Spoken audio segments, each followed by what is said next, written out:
Here's what I'm designing, and we'll do a quick step through of it.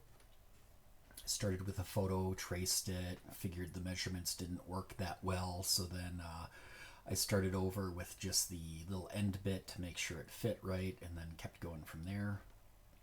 Hole for the outlet to go through, a cover, and then that's going to be hinged.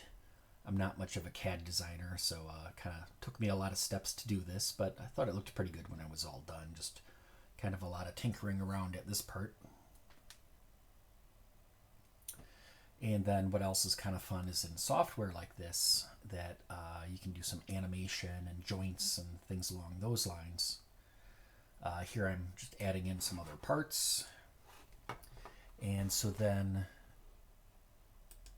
you can see how I just added in existing CAD files of an outlet, a screw that's going to hold the whole thing in where the original reflector went, and a magnetic catch.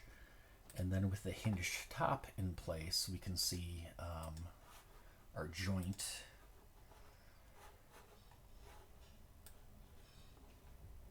So that's kind of the idea there, is this will be a cover and it'll open and close 90 degrees, pretty similar to the charge port on the Tesla.